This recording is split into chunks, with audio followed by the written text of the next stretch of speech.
करण मंच की तरफ से नए साल की हार्दिक शुभकामनाएं देती हूँ। ये जो मैंने बीड़ा उठाया है मिड डे मील का, ये जो मिशन है ये मेरा मिशन नहीं है। ये जो मंच है ये मेरा मंच नहीं है, ये उस गरीब का मंच है जिसका हजारों साल से, जिसका सदियों से शोषण होता आया है। ये मंच गरीब का है और इसमें हर गरीब की आवाज उठाई जाती है और ये अभियान हमने चलाया है। आज हमारा अभियान मिड डे मील पर है। आप सब जानते हैं कि हमारे राजनीतिक दल, जो हमारे मनुवादी विचार के राजनीतिक दल है, जो हमारे समाज का या दलित समाज का शोषण करते आए हैं, वो आज भी कर रहे हैं। हम कहते हैं कि हमारा देश आजाद हो गया है। हाँ, देश तो आजाद हो गया है, लेकिन हम आज भी गुलाम हैं। हम आज भी गुलाम हैं। बस अंतर इतना है कि कल की गुलामी नजर आती थी, आज की गुलामी नजर नहीं आ रही। इस तो हमारा आजाद हो गया है, लेकिन हम अभी आजाद नहीं हुए हैं। बस अंतर इतना है कि कल की गुलामी नजर आती थी, लेकिन आज की गुलामी नजर नहीं आ रही। आज राजनीतिक दल ऐसी योजनाएं चला रहे हैं, ऐसे गरीबों को लालच दे रहे हैं, जिससे गरीब बस हाथ फैलाता रह जाए इन राजनीतिक दलों के सामने, अपने पैरों पर न खड़ा हो सके। सरकार से जब चलती है योजनाएं तो करोड़ों रुपया चलता है गरीब के नाम पर, लेकिन गरीब को क्या मिलता है? गरीब को एक छोटा सा लालच दिया जाता है, अगर यही गरीब समाज इन योजनाओं का लाभ लेना बंद कर दे, सरकार से चलता है गरीबों के नाम पर, तो गरीब को क्या मिलता है? एक छोटा सा लालच गरीब को दिया जाता है। अगर यही गरीब समाज इन योजनाओं का लाभ लेना बंद कर दे, तो इन नेताओं की, इन अधिकारियों की कोठी बननी बंद हो जाएगी, इन नेताओं का पेट भरना बंद हो जाएगा। ये कहे कि हमारे प्रदेश की मुख्यमंत्री हमारे समाज की है, हम आज बहुत गर्व के साथ कहते हैं, लेकिन क्या हम कल के बारे में भी सोचते हैं? कल के बारे में हम विचार नहीं कर रहे। क्या हम कल भी गर्व के साथ कहेंगे कि हाँ, हमारे प्रदेश की मुख्यमंत्री हमारे समाज की है? हम एक नेता बना देते हैं और एक भी दावेदारी करते हैं। क्या एक नेता समाज का भला कर देगा? क्या एक विचारधारा समाज का भला कर देगी? एक विचारधारा कैसी है और दूसरी विचारधारा आएगी, वो कैसी होगी? जब अलग अलग विचारधाराएं मिलेगी तब हमारे समाज का भला होगा। बाबा साहब आए थे, हमारे बाबा साहब ने समाज के लिए इतना कर दिया कि आज जो मैं आपके सामने खड़े होकर स्वतंत्र होकर भाषण दे रही हूँ, वो भी बाबा साहब की देन है। अगर हमारे बाबा साहब हमें वोट का अधिकार न दिलाते, तो आज हम गर्व के साथ न कहते कि हमारे प्रदेश की मुख्यमंत्री हमारे समाज की है। अगर बाबा साहब हमें शिक्षा का अधिकार न दिलाते, तो आज हम गर्व के साथ न कहते कि हमारे समाज के IAS IPS बैठे हैं। लेकिन हमारे समाज के IAS IPS तो बन गए, अपने समाज को भूल गए। जब भी कोई हमारे समाज से बढ़ता है, वो समाज को भूल जाता है। होगा हमारे समाज का उत्थान तो तब होगा जब हमारे समाज के हर बच्चे शिक्षित होंगे, जब हमारे समाज के अनेक नेता होंगे, तब हमारे समाज का भला होगा। सब बाबा साहब की बात करते हैं, बड़े साहित्य, बड़े इतिहास हमें सुनाते हैं, लेकिन मैं आपको बता दूं, मैंने कोई इतिहास नहीं पढ़ा, मैंने कोई साहित्य नहीं पढ़ा। मैं एक छोटी सी आवाज लेकर चली थी, ये समझकर कि मेरे प्रदेश की मुख्यमंत्री है, मेरे समाज की है, मेरी बड़ी बहन है। इस कारण मैंने साइकिल यात्रा करी, मैंने पद यात्रा करी अपनी बहन समझकर। लेकिन एक बहन बड़ी बहन होने के नाते एक छोटी बहन को नहीं समझ पाई। बात करती है पूरे प्रदेश की। 25 साल पहले हमारी बहन जी ने संघर्ष करा, उन्हीं के संघर्ष से मैंने प्रेरणा ली है, मैंने भी उन्हें आदर्श माना है। और मैं आपको चाहती हूँ कि मैं माननीय मुख्यमंत्री, मैं मायावती जी को अपना गुरु मानती हूँ, जिस तरह एकलव्य ने द्रोणाचार्य को गुरु माना था। वो बात दूसरी है कि बहन मुझे अपनी शिष्य माने या न माने, लेकिन मैं उन्हें अपना गुरु मानती हूँ। अपने समाज की एक महिला बना दी, एक संघर्षशील महिला बना दी, गद्दी पर बैठा दी, राजा तो बना दिया, लेकिन हमने अपने मंत्री नहीं बनाए, अपने सेनापति नहीं बनाए, तो क्या हमारे समाज का भला हो जाएगा? हमारे समाज का भला जब होगा जब हमारे मंत्री होंगे, जब हमारे एमएलए होंगे। हमारे बाबा साहब ने भी कहा था कि लोकसभा में, विधानसभा में हमारा बहुमत होना चाहिए, हमारे एमपी एमएलए होना चाहिए, क्योंकि हमारे समाज की लड़ाई कोई मुख्यमंत्री, कोई प्रधानमंत्री नहीं लड़ेगा। हमारे समाज की लड़ाई वो लड़ेंगे जो लोकसभा में बैठेंगे, जो राज्यसभा में बैठेंगे, वो हमारे समाज की लड़ाई लड़ेंगे। लेकिन हमारा समाज इतना बड़ा है, आप भी सब जानते हैं कि हमारे समाज से ही निकलकर कोई सिख बन गए, कोई मुस्लिम बन गए, कोई ईसाई बन गए, और तब भी हमारा समाज इतना विशाल है। अगर आप सोचोगे तो कितना बड़ा होगा हमारा समाज, कितना बड़ा होगा हमारा समाज कि सब बट गए, कोई बौद्ध बन गए, सब बट गए हमारे समाज से, लेकिन फिर भी हमारा समाज इतना विशाल है। क्या एक पाए पर खड़ा हो सकता है? क्या कभी एक लैंडर गिरा है? क्या कभी लैंडर या कभी छत गिरी है एक पाए पर? तो हमें अपने समाज के मजबूत पाए बनाने पड़ेंगे, तब हमारे समाज का उत्थान होगा। हमारे समाज का उत्थान ऐसे नहीं होगा। हम कहते हैं कि बसपा हमारी पार्टी है, आज बसपा की सत्ता है, और जब कल बसपा की सत्ता नहीं रहेगी, जब कल बसपा की सत्ता नहीं रहेगी, तब कहाँ जाएगा हमारा समाज? तब कहाँ जाएगा? तब कौन नेता खड़ा होगा समाज की लड़ाई लड़ने के लिए? तो आज जरूरत हमारे समाज को अनेक नेता की है। अभी ये मिड डे मील चलाया, हमने इस पे अभियान चलाया, गांव-गांव से आवाज तो उठ रही है कि मिड डे मील समाप्त हो, मिड डे मील समाप्त हो। हर गांव से आवाज उठ रही है, हर कोई चाहता है ये मिड डे मील खत्म होना चाहिए, लेकिन पहल कौन करेगा? कौन करेगा पहल? खाली गाँवों में चर्चा करने से पहल हो जाएगी?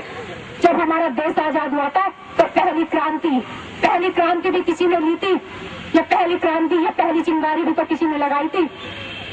तो वो क्रांति, वो पहली चिंगारी मैंने लगाई है, इस अभियान पे मैंने आवाज उठाई है, और गांव-गांव जाकर करीब 150 गांवों का मैंने दौरा किया है, लोगों को समझाया कि ये जो मैं संघर्ष कर रही हूँ, मैं अपने लिए नहीं कर रही हूँ।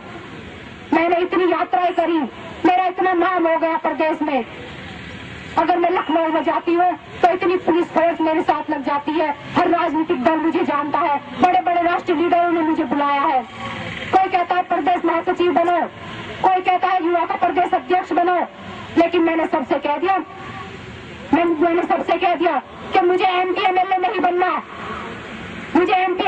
बनना, मुझे समाज का नेता बनना है, मुझे अपने समाज की भलाई करनी है, और इस समाज के लिए ही मैं अपना जीवन समर्पित करा है। अब कोई बच्चा संघर्ष करेगा तो शायद कल ही वो कुछ बन पाए। अगर हम आज फसल बोएंगे तो हम कल ही काट पाएंगे। तो आज जरूरत हमें अपने बच्चों को जागरूक करने की है। हमारा समाज इतना भी जागरूक नहीं हुआ है। हमारे समाज के लोग बड़ी बड़ी बात तो करते हैं, लेकिन उन बड़ी बड़ी बातों पर अमल नहीं करते। बड़ी बात अगर मेरे घर में हो गया तो मुझे परेशानी होगी, तो वही हमारा समाज करता है कि किरण जाता तो है, मायावती तो है, लेकिन मेरे घर में न है। जब तक हमारा समाज में स्वस्थ रहेगा, हमारे समाज का उत्थान नहीं होगा। हमारे हर घर में मायावती होनी चाहिए, हमारे हर घर में किरण जाता होनी चाहिए, हमारी बहन बेटियां संघर्ष के लिए आगे आनी चाहिए। ये राजनीतिक षड्यंत्र है ताकि हमारे बच्चे भिखारी बने रहे, उनकी सोच बदल जाए, वो कभी अपने पैरों पे खड़ा न हो सके। चाणक्य ने भी कहा है कि अगर किसी पेड़ को खोखला करना हो या जड़ से मिटाना हो तो उसे काटने की जरूरत नहीं है, इसकी पूजा करो और इसकी जड़ों में भर करो, वो तो खुद ही धराशायी हो जाएगा, वो तो खुद ही खोखला हो जाएगा। तो वही आज हमारे राजनीतिक दल कर रहे हैं, बड़ी बड़ी योजनाएं चला रहे हैं, गरीबों के नाम, लेकिन पेट किसके भर रहे हैं? नेताओं के। नेता हमारे समाज के, तो हमारे समाज के आज हमारे समाज की जो पहचान रह गई है वो सिर्फ मजदूर से है,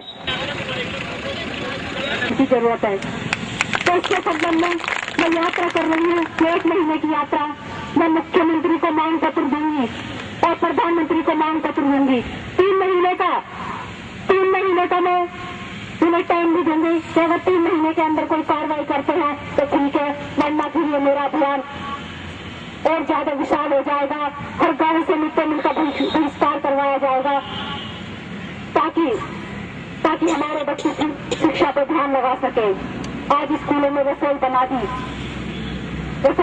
आप भी जानते हैं पुराने समय में गुरुकुल हुआ करते थे, तो वो गांव से ऐसे हुआ करते थे 20-25 किलोमीटर दूर, ताकि बच्चा घर का माहौल छोड़कर, माँ बाप को छोड़कर, घर परिवार को छोड़कर गुरुकुल में बैठ के खाली शिक्षा का ज्ञान ले, अपनी बुद्धि का विकास करे। लेकिन आज क्या है? आज बुद्धि का विकास नहीं कर रहा बच्चा। आज बच्चा क्या कहता है अपनी माँ से कि माँ मुझे चम्मच चाहिए, प्लेट चाहिए, मुझे स्कूल जाना है। और कल तक क्या कहता था बच्चा कि माँ मुझे पेंसिल चाहिए, मुझे किताब चाहिए, मुझे स्कूल जाना है। तो आज हमारे बच्चों की सोच बदली जा रही है।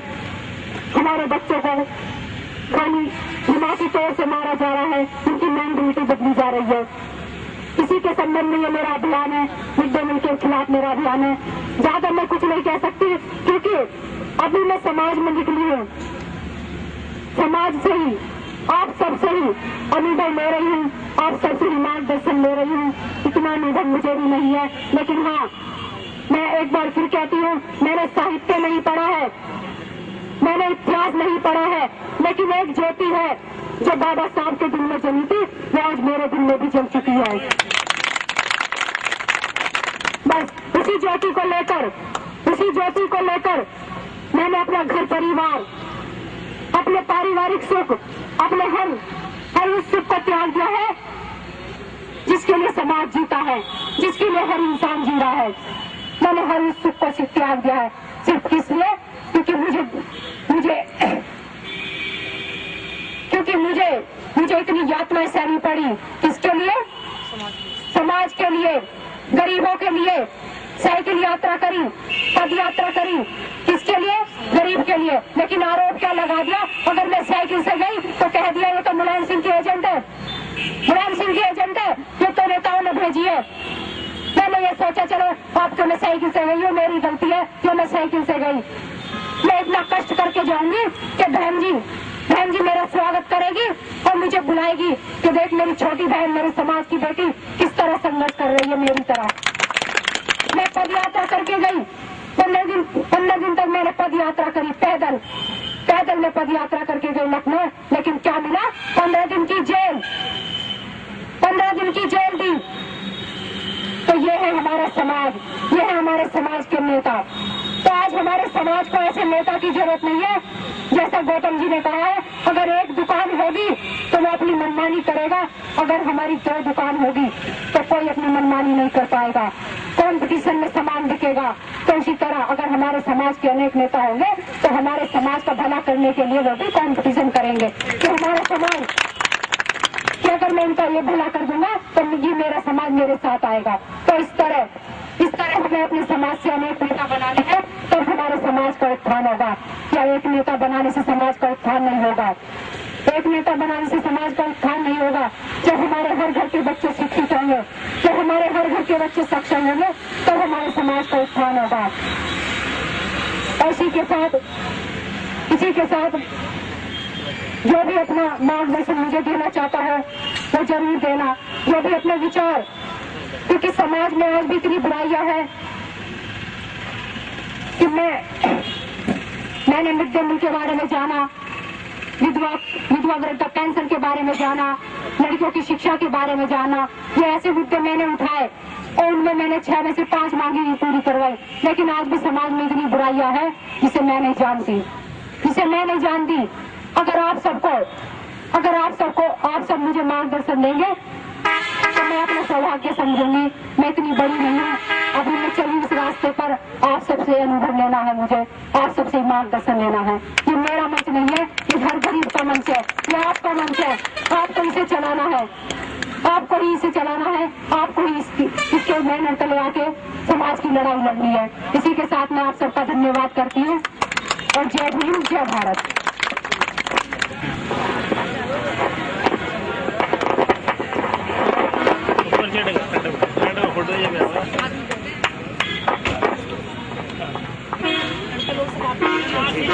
जिंदाबाद।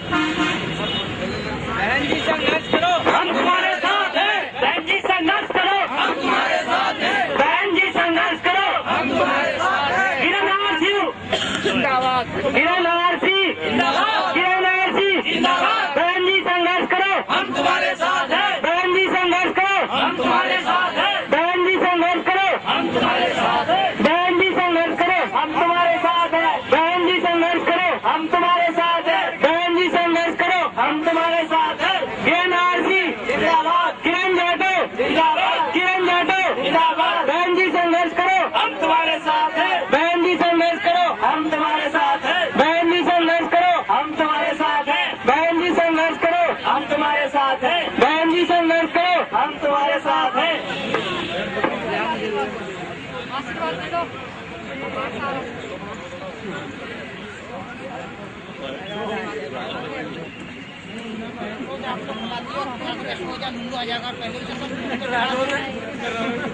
शेर से लड़ना, शेर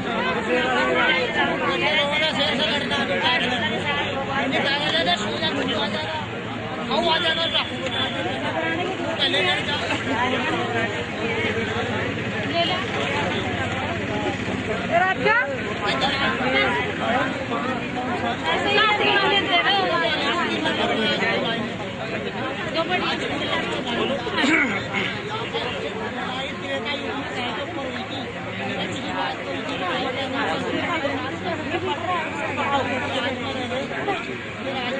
आ जाएगा पहले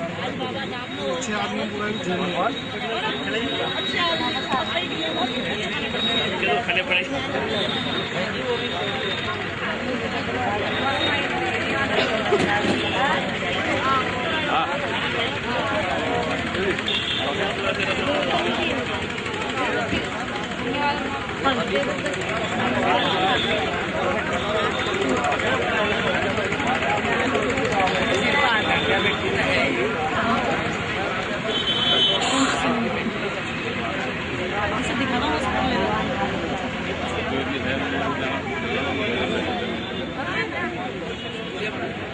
वो तो नहीं मिटेगा।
वो संघर्ष को समाज में पता नहीं कैसे लोग करते हैं।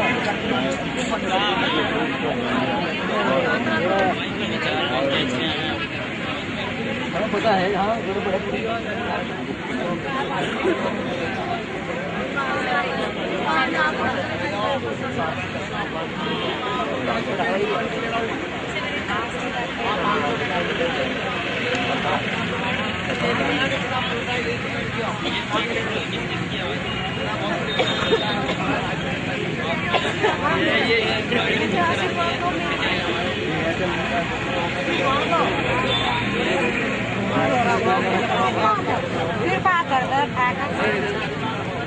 जी की यात्रा में सफलता मिलेगी हर हालत आएगा।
संघर्ष करो।